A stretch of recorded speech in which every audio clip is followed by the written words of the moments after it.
Ẹ káàbọ̀ sórí ìkànnì yìí. Tó bá jẹ́ ìgbà àkọ́kọ́ tí ẹ̀ ń bá mi pàdé rèé, ẹ bá mi like, ẹ comment, ẹ share, kẹ́ subscribe. Àwọn ohun tí ẹ máa wò lórí ìkànnì yìí, òun ni àwọn ohun tí ó ń lọ láwùjọ wa tó sì máa kọ́ wa lọ́gbọ́n. Ẹ máa bá mi ká lọ. Má bá jà o,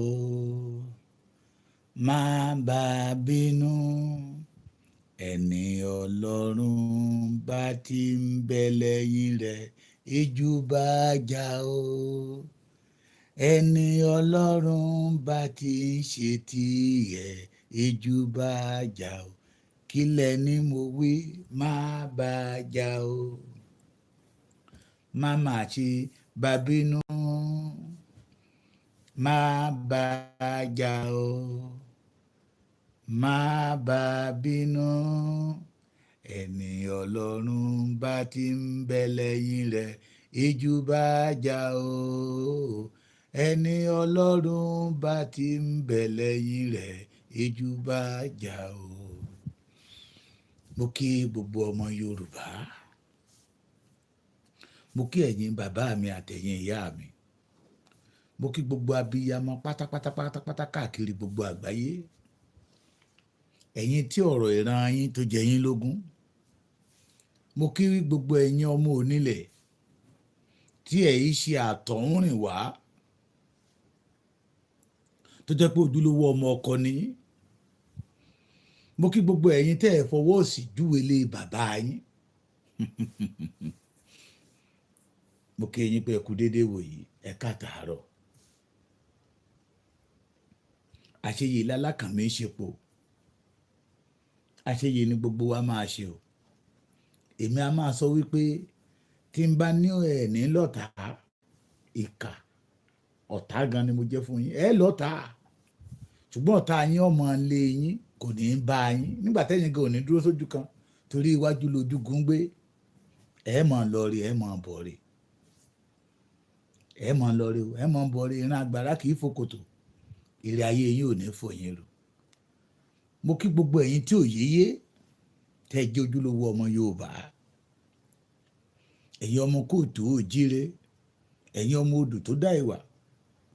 Mo dẹ̀ tún kí gbogbo ẹ̀yin tí òye ò tí ì yé tó dẹ̀ sì máa yé yín. Tàbí ẹ̀yin ọmọ ojúlówó ọmọ ọkọ ni yín ṣùgbọ́n òye ni ò tí ì yé yín, ó dẹ̀ sì máa yé yín. Mo kí ẹ̀yin náà, mo kẹ́yìn tí ẹ fẹ́ gbọ́ tẹ́lẹ̀ ẹ fẹ́ gbà tó jẹ́ pé orúkọ burúkú tí wọ́n fi ẹ̀jẹ̀ Yorùbá build lẹ́yìn jókòó tí tẹ́lẹ̀ ti ń jẹ mo kí yín. Mo rí ọmọ asínwín kan tó jáde síta lánàá I will never reply you, I'm more than you. Àwa lè má lówó torí àwa ò ní kánjú igba osun olúrọ torí igba ẹ̀ ò tó ọbẹ̀ ẹ̀ sè. Àwa ò ní fi lábẹ́ bó ti wù kó tẹ́ bá ti ń gbọ́ pé èèyàn kan sọ pé lábẹ́ bó ti wù kórí òun máa lówó bí ò jalè á pààyàn tí ẹ̀mí owó bá ti wà lọ́kàn wọn. Àwa ò ní ṣenú dídùn somebody like me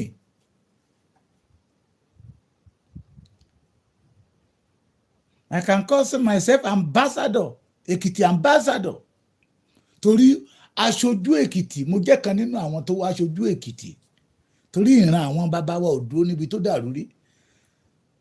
Àwa ò ní wà lẹ́yìn, àwa ò ní ṣe inú dídùn sí àwọn tó fi ẹ̀jẹ̀ ọmọ Yorùbá gòkè tó fẹ́ máa ba ilẹ̀ Yorùbá jẹ́. Ibo ni màá ní mo ti rí? Ọwọ́ ta ni màá ní mo ti bá? If they are saying it, tán bá kọ̀tàn kalẹ̀ lénìí tán dárúkọ àwọn tó jagun Èkìtì parapọ̀, ogun Kírìjí, ìran bàbá mi kẹrin wà nù wọn, tẹ̀gbọ́n tàbúrò náà pè wọ́n, mo ti dárúkọ wọn wíwẹ̀ Òrógbádágì Sẹ́rùjà, Àpáta Òjò kan rí. so gbogbo tèmi ń ṣe yìí mo dé bá ń lé ni òun ní tẹ́ bá ti rí àwọn kan tó máa ń ṣe wọ́nranwọ̀nran tó ń jáde síta tó ń ṣe wọ́nranwọ̀nran wọ́n bá ń lé ni ìran bàbá wọn ò dúró níbi tó dára ohun tí àwọn ń jẹ lọ́wọ́ làwọn mọ̀ wọn ru ọjọ́ ọ̀la bí ọjọ́ ọ̀la Yorùbá ṣe máa rí ẹ rí pé omi há mo dé àwọn ìlú kan ní Kwara State mo sọkún mi ò lè record I can't handle it mi ò lè handle it torí mo rí pé ìran mi kan náà pa ẹ̀ adénú ìlú kan òórùn tó wà ń bẹ̀ àní káwọn èèyàn àwọn tó lé kán wọlé kán lọ wò wọ́n láwọn ò lè wò pé òórùn èlé tó rùn jáde níbẹ̀ àwọn ò rò pé òórùn ẹranko ni ta ló mọ̀ bóyá èèyàn náà pa á bẹ̀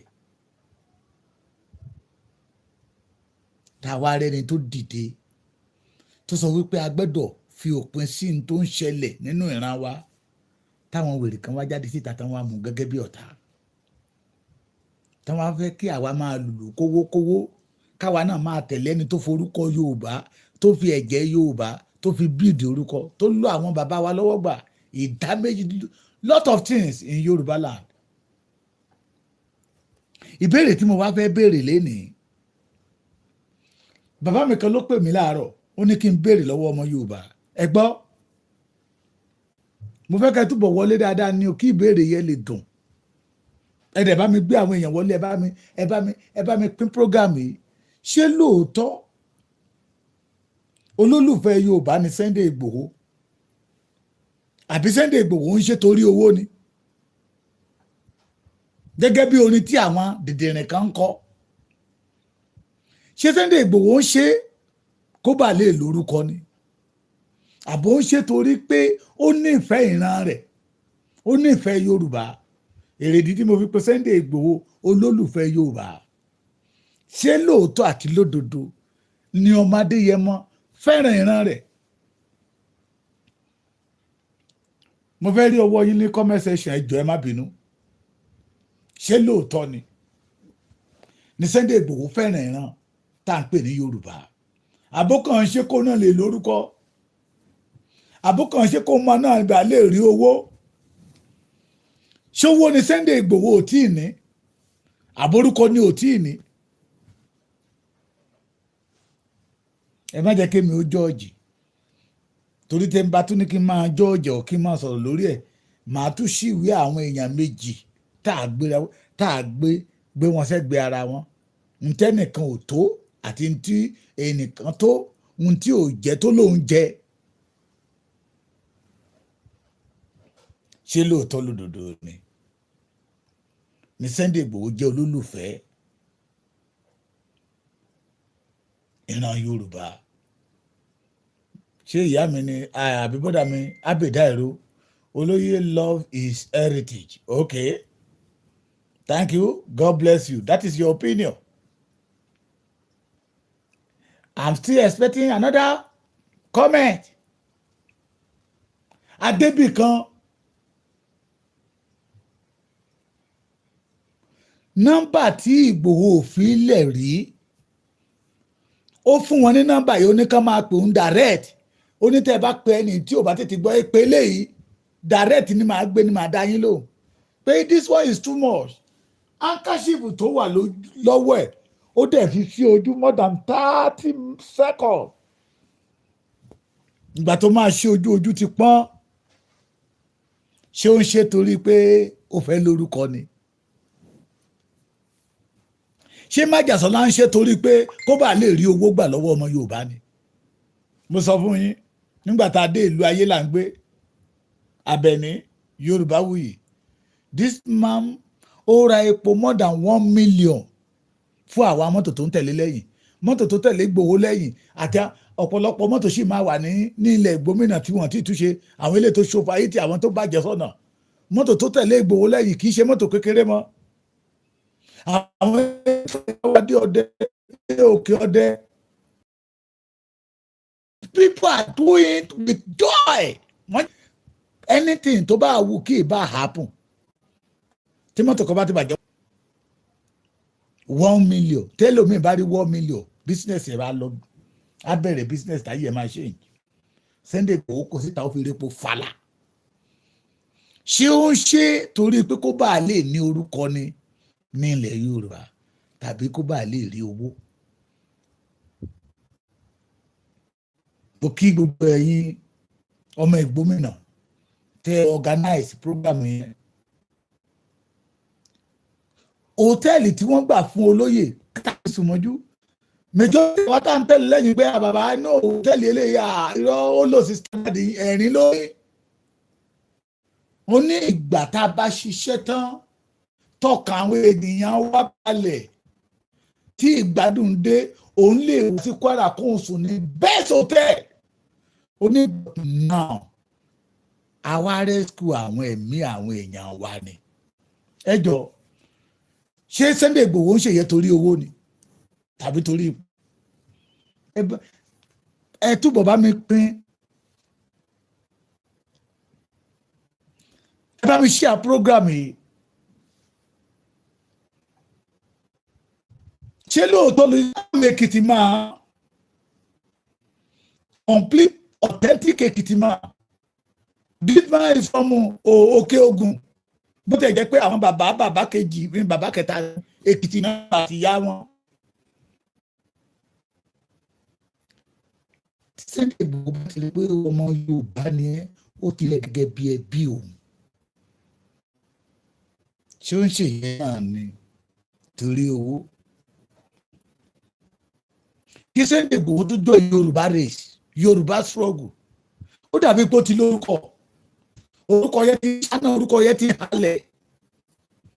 Kí Sunday Igboho tó jíde pé òun fẹ́ máa jà fún ìran Yorùbá ẹ má pa ìran mi mọ́ ó dàbí pé jagula nínú billions of naira. Ṣé lóòótọ́ lódodo tó ti jáde ní Sunday Igboho àbókan ó kàn wá òun náà fẹ́ owó ìlú ló ń wá o ó fẹ́ ní lórúkọ ni o ṣé ó fẹ́ ṣe ìfẹ́ lórúkọ ni? Ìdáhùn yẹn mo fẹ́ kó jẹ́ pé látọ̀dọ̀ ẹ̀yin ọmọ Yorùbá fún ara yín. Thank you ìyá mi fún mi kò.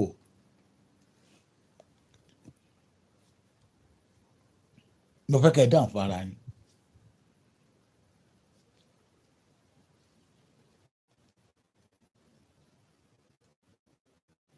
Àwọn òórùn adérúmi tá a gbà sára tẹ́lómi bá gbà á lọ fọ́ sí kínní. A fẹ́ wo àwọn ìlú kan wọn ní ká má wọ ẹ má lọ kò sáwọn tó lọ bẹ̀ tó padà. Májàsọ́lá rẹ́rìn-ín ó ní ìjọ tọ́jú èèyàn máa kú ọwọ́ Ọlọ́run ló mọ̀. Ó tẹ̀rí sí i ṣé ó ń wá orúkọ ni? Yorùbá bẹ́ẹ̀bí kì í ṣe gbogbo Yorùbá ló ń pa owó yẹ ṣùgbọ́n ní Èkìtì wa yìí wọ́n ní wọ̀nyí jẹ lẹ́yìn mo yó. Ẹ gbọ́ ènìyàn tún jẹ lẹ́yìn mo yó yàtọ̀ ní sí pé o ti yó o tún lè sọ pé o tún fẹ́ jẹ sí ẹni ebi bá ń pa ní jẹ oúnjẹ. Sunday Igboho has already made that name.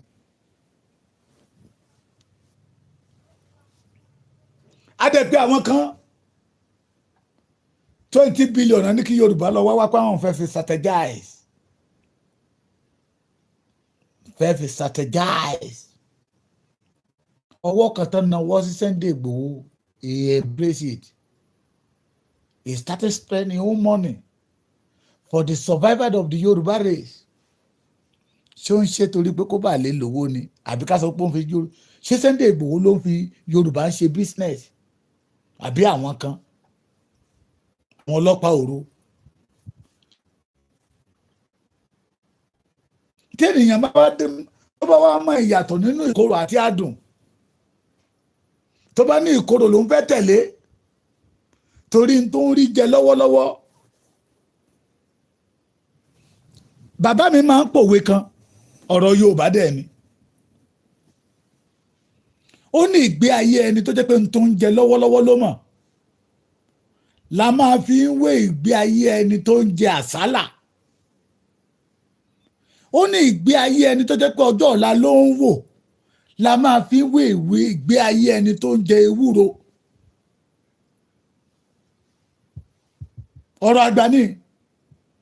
ṣùgbọ́n majority of nowadays owó ti blọ́ọ̀kù làákàyè wọn. àti wá gbàgbé ẹni tó ń bá wa lé ọjọ́ ọ̀la. torí ẹni bá ń jẹ àsálà á máa dùn mọ́. nígbà tó bá jẹ àsálà tán tá àsálà bá dó sí lọ́nà ọ̀fun tí àsálà yẹn ò lọlẹ̀ tó ní ẹ̀yin ọmọdé yẹn ẹ wá bá mi wó mi. ìgbà yẹn ló máa mọ̀ wípé ìgbẹ̀yìn àsálà máa ń korò ní. ṣùgbọ́n ẹni tó bá rántí ọjọ́ ọ̀la ọjọ́ àti sùn pé ilé bàbá òun ò gbẹ́dọ̀ wó pé ìṣẹ̀dálẹ̀ òun ò gbẹ́dọ̀ di tẹni ẹlẹ́ni pé a ò gbẹ́dọ̀ kó kọ́kọ́rọ́ ogún wa lé ọwọ́ ọmọ tápà. bàbá mi ní irú ẹni bẹ́ẹ̀ gbáyé wọn dàbí ewúro tó bá ń là kọjá lọ tó ń forí rọ ó dàbí ìgbà tí ènìyàn bá ń gbo ewúro lọ́wọ́ tó ń gbó tí wọ́n ń ṣèǹjì omi ẹ̀ tí wọ́n ń da omi ẹ̀ nù tí wọ́n ń bọ omi míì sí tán ń gbó nígbà tán bá gbo ìkorò yẹ tán kúrò ń bẹ́ẹ̀ tán bá wá fi ewúro sí ọbẹ̀ onítọ̀hún á lóun ò jẹ ẹ̀fọ́ òun ò jẹ ewé bẹ́ẹ̀ mímọ́ yàtọ̀ sí ewúro làwọn bàbá wa fi sọ wípé adùn ní máa ń gbẹ̀yìn ewúro but majority àwọn papanlagi tẹ̀ ń wọlé tó jẹ́ pé fìlà tán bá dé sórí etí wọn ló máa ń gbà dúró nígbà tó ti lo ayé wọn mọ́ gbà wọ́n wá gbàgbé ọjọ́ ọ̀la wọn wọ́n wá fẹ́ kó kọ́kọ́rọ́ ogún ìran ọmọ kóòtù òjíire lé ọwọ́ ọmọ tápà. ọmọ oníkan wá jáde síta pé ẹ má jẹ́ kí ilé baba owó wọn sọ dogun. ẹ gbọ́ ṣé lóòótọ́ lódodo torí owó ni Sunday Igboho fi sọ pé òun jalè fún ìran Yorùbá àbí torí pé ó nífẹ̀ẹ́ ìran Yorùbá dénúdénú. ẹ bá mi kọ́mẹ̀ntì ẹ jẹ́ káwọn èèyàn mọ̀ ṣé lóòótọ́ àti lódodo ni Sunday Igboho ló fẹ́ràn ìran Yorùbá ló jẹ́ olólùfẹ́. ọ̀tọ̀ ní kẹ́ ẹ fẹ́ràn nǹkan ọ̀tọ̀ ní kẹ́ ẹ jẹ́ olólùfẹ́ tẹ́ ẹ fẹ́ dénúdénú.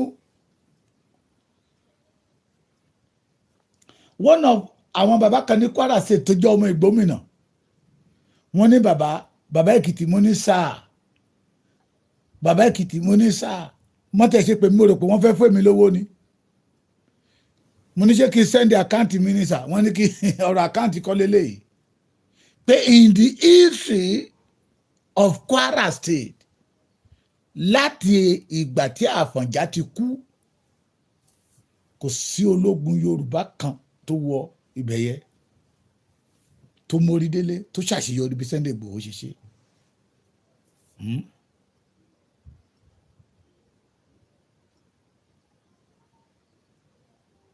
pé ìrèdí tó ń fi kí mi pé congratulation nìyẹn. ṣé lóòótọ́ ni Sunday Igboho fẹ́ràn ìran Yorùbá ṣé lóòótọ́ ló jẹ́ olólùfẹ́ Yorùbá ṣé àwọn tó sọ wípé wọ́n lọ sí CID wọ́n lọ sálágbọn wọ́n transfer àwọn sí Àbújá ṣé orí Yorùbá ni tí wọ́n ń kó àwọn kan wọ́n jáde síta lẹ́nu dáwọn bí wọ́n ní Sunday Igboho ti jẹ́ ìwé APC rí it is because ó ṣọ̀kì wọn ohun tán bá pàdé ohun tán rí wọn ò expect ẹ̀ lẹ̀kùn táwọn ti ń kàn more than 6 or 7 years tí ọba mi Òdùmarè sọ wípé náírà sẹ̀ kọ́kọ́rọ́ ilẹ̀ Yorùbá òun ò ní kó lé ọmọ àjòjì tápà lọ́wọ́ pé òun ti ń pèpéà ojúlówó ọmọ ọkọ kóòtù òjíire ọmọ aládé ṣẹ̀ṣẹ̀ fún òun ti pèpéà lọ́wọ́ tó dé tó kó lé Sunday Igboho lọ́wọ́ lórí bá bẹ̀rẹ̀ sí ń fọ́ wọn. mo sọ akọlẹ́tà gbogbo ọ̀pọ̀lọpọ̀ nínú ẹ̀yin bàbá mi ẹ̀yin ìyá mi lẹ́yìn náà máa ń kọ application pé ẹ fẹ́ gba ẹjọ́ mo fẹ́ ṣiṣẹ́ nílé iṣẹ́ yín ẹjọ́ mo fẹ́ ṣiṣẹ́ lọ́dà yín ṣé gbogbo application táwọn àwọn tó kọ application náà gbèsè ẹ̀ because wọ́n á ti rí lòmíì pé eléyìí ò wà qualify ẹ̀ ibi interview náà ti máa já ẹlòmíì ibi attitude ẹlòmíì náà ti máa já ẹlòmíì ẹlòmíì máa wẹ̀wù ìgbéraga wá gbádà ìgbéraga á wá gbégi òró dání a máa sọ wípé oyè tó ń gbé dání o oyè tó ju oyè ọba lẹ́bù míì lọ ni a máa sọ pé oyè tó ń jẹ oyè ẹrú ni o oyè ẹrú oyè tọ́ọ̀gì oyè orí bàbá yẹn ní ìpátá aláàfin ló jẹ́ o a wá sọ wípé wọ́n ní òun ò gbẹ́dọ̀ dọ̀bálẹ̀ forí adé is it not a insult ìgbéragas ṣé irú ẹni yẹ lọ́wọ́ lòun kọ lẹ́tà àwọn àgbẹ̀ iṣẹ́ abẹ́ ẹ̀ mọ̀ pé security is number one priority tó jẹ́ pé kí gbogbo ẹ̀yà tàbí ìlú kó dúró dè torí ẹni bá ní bílíọ̀nù tí ò bá ní ààbò kò lè rí ná. So don't blame all the governors tó sọ pé òun kọ lẹ́tà sí that they did not recognize the letter because they know that it's a failure. Ọ̀yọ́ state tó fún ní lẹ́tà tó gba lẹ́tà ẹ̀ tó fún ní commander Àmọ̀tẹ́kùn kí ni outcome. Ṣé lóòótọ́ lódodo ni Sunday Igboho jẹ́ olólùfẹ́ Yorùbá? Mi ò rọ́wọ́ yín ní kọ́mẹ̀tì o ẹ jẹ́ kájọ ṣètò tí wákà mi ní pẹ́ o mi ní pẹ́ ìbéèrè tí bàbá yẹn ní kí n wá béèrè nìyẹn. Bàbá yẹn ní pé nígbà tó ń gbọ́ pé Sunday Igboho gọ́vnà ní pé kí Sunday Igboho má wá mo ní gọ́vnà yẹn ò sọ bẹ́ẹ̀ bàbá yẹn lóun nínú dùn jù ó ní ìgbà tó ń gbọ́ pé wọ́n ní Sunday Igboho máa bá ó lé ẹ̀rù ń bá òun ó ní ìgbà tó ń wá rí i pé àwa gbogbo wa wá padà dé láyé àti àlàáfíà tí ò sí kankan tó ṣẹlẹ̀ ó ní ọkàn wa balẹ̀ ọkàn wa ṣe kí ni ó wá balẹ̀ bí ọkàn wa balẹ̀ bí omi àfòwúrọ̀ pọn.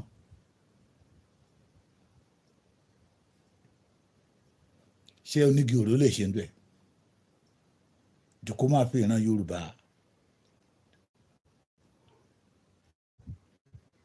kó máa fi. Ṣé àmọ̀ pé mo sọ mo ní lílọ tí Sunday Igboho lọ sí Kwara State adùn àtọyìn ló máa kó dání lọ pẹ̀lú ìfọ̀kànbalẹ̀ tó yàtọ̀ sẹ́ni tó lọ bẹ̀ tó jẹ́ pé ìṣòro ló gbé dání ìpọ́njú ló gbé dání. Ẹ jẹ́ kájọ máa fi yé wa nírú àkókò tí ìran Yorùbá wà yìí àgbẹ̀dọ̀ tó mọ òtítọ́ tán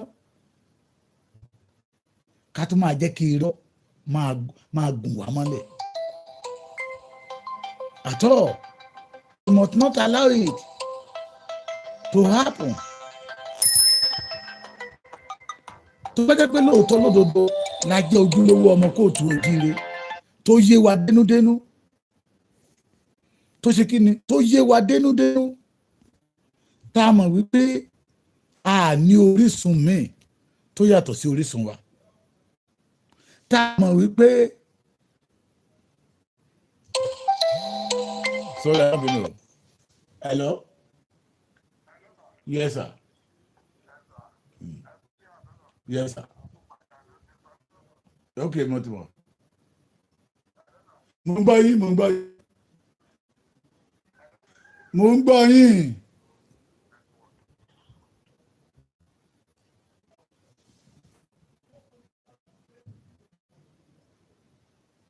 Sóòsà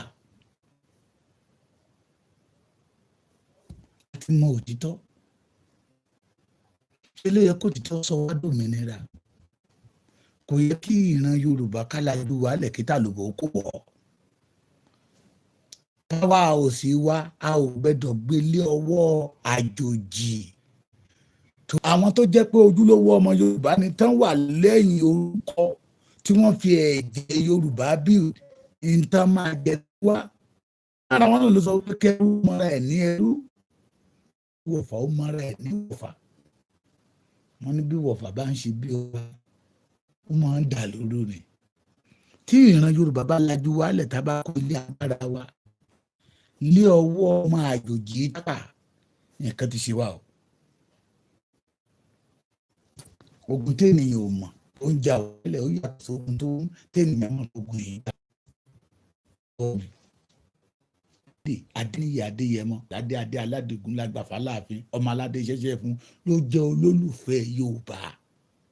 Àbí gbogbo ohun tó ń ṣe ó kàn ń ṣe kó bàa lè lórúkọ ni, àbí gbogbo ohun tó ṣe ó ń ṣe kó bàa lè rí owó ná, àbí gbogbo ohun tó ṣe ó ń ṣe kó bàa lè rí owó kọ́lé tàbí kó bàa lè rí owó gun mọ́tò. Yẹ̀yẹ́ ẹ lọ dé Àgbàlá ọmọ Adéyẹmọ kó tó join Yorùbá nation, kó tó dìde pé ó fẹ́ máa jà fún ìran Yorùbá. Ó jura wọn lọ àti mòtítọ́. We must not allow our strong room kó bọ́ sọ́wọ́ ọmọ àjòjì tápà. Ohun àná ni kẹjẹ ká rántí ká ní àròjinlẹ̀. Ṣẹ́gbọ́n mi tẹ́ bá ti rí wọn lóde tí wọ́n ń pariwo tí wọ́n ń jáde sórí social media ti wò wọ́n pé kò sí ọ̀rọ̀ làákàyè lórí wọn. Torí nǹkan jẹ orúkọ burúkú tán fo ẹ̀jẹ̀ Yorùbá bíòdì yẹ tán làwọn ń jẹyẹ òun ló gùn wọn ní ọ̀rọ̀ Yorùbá òfin múmú láyà wọn. And they know. Kí n tún rán èèyàn ọmọ Yorùbá létí nígbà kan náà sọ wípé Aláàfin ni máa ń ṣí ogun fún wọn, Aláàfin ló lè ṣí ogun fún wọn. Nígbà tá Aláàfin kú tán Aláàfin ló lè ṣí ogun fún wọn. Nígbà tá Aláàfin míì débẹ̀ tó ṣí ogun wọ́n wá sọ wípé wọ́n tún yí padà pé kò sí agbára lọ́wọ́ Aláàfin. Àwọn gómìnà ló lè ṣí ogun náà wá láwọn kọ lẹ́tà. They know that wọn ò ní qualification tí àwọn gómìnà yẹn lè fi sign lẹ́tà wọn because they don't have the capacity. They don't have the capacity. Ó ti yẹ kó yé yín. Mo mọ̀ ọlọ́gbọ́n onímọ̀ nìyí. Á dára fún yín ojú òní tì yín. Ẹ̀ka ń ta ṣe Kwara tí Èkìtì ń bọ̀ lọ́nà dẹ̀dẹ̀dẹ̀dẹ̀. Ẹ̀yin bàbá mi tẹ́ ẹ jẹ́ ọmọ Èkìtì tẹ́ ẹ jẹ́ ọmọ Èkìtì yéye ẹ jẹ́ kájọ parapọ̀ kájọ gbàlejò olóyè Sunday ọba Adéyẹmọ Ìgbòho Òòṣà so he can be able to launch ìrú ẹkùn in our state Èkìtì. Ó kàn wá o ọba bíi mẹ́rin náà ti pa lọ́dọ̀ wa àìmọye èèyàn tó ti gbé lọ lọ́dọ̀ wa. Ẹ má gbàgbé ohun tó ṣẹlẹ̀ ní ìlú kan tó ń pè ní Ẹ̀dá Oníyọ̀ láìpẹ́.